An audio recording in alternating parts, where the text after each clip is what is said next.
যাওয়া মুশকিল হবে। পূর্ব দিকের মেঘ ইস্পাতের মতো কালো, পশ্চিম দিকে মেঘ ঘন নীল।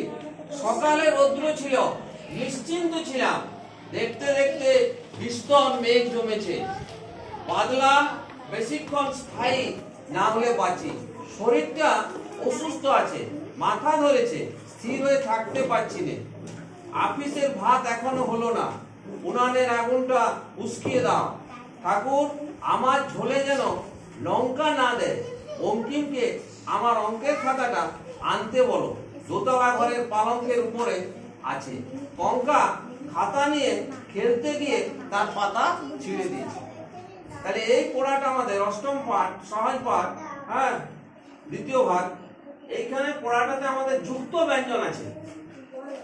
আরমানি গির্জার কাছে আমাদের অফিসটা, আরমানি গির্জা একটা গির্জা, তার কাছে অফিস।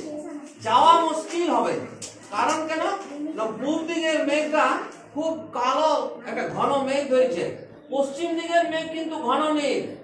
সকালে রৌদ্র ছিল, নিশ্চিন্ত ছিলাম তখন, দেখতে দেখতে মানে বিস্তর আর কি একটা মেঘ জমেছে আকাশে।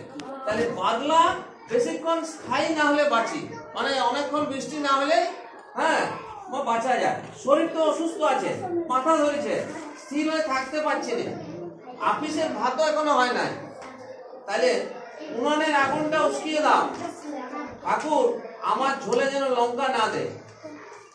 বঙ্কিমকে আমার অঙ্কের খাতাটা আনতে বলো, দোতলা ঘরের পালঙ্কের উপর আছে। তাহলে এইখানে আমাদের যে যুক্তাক্ষরগুলি আছে, আরমানি, এটা হচ্ছে আরমানি। এই যে ময়ের রেপ, এটা একটা যুক্তাক্ষর। এখানে আছে গির্জা, বর্গিত রেপ, এটা হচ্ছে যুক্তাক্ষর।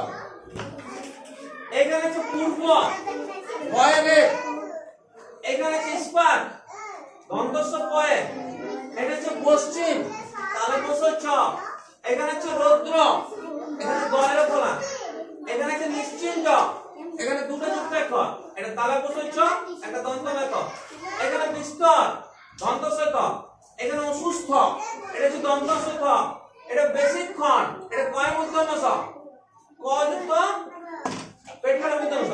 এটা হচ্ছে স্থায়ী, এটা দন্তস্ব খ, এটা একটা যুক্তাক্ষর। আর এখানে স্থির, এটা একটা যুক্তাক্ষর আছে। তাহলে যুক্তাক্ষর দেওয়া শব্দগুলো এই পড়াটা তোমাদের আছে। তাহলে তোমরা ভালো করে পড়বে।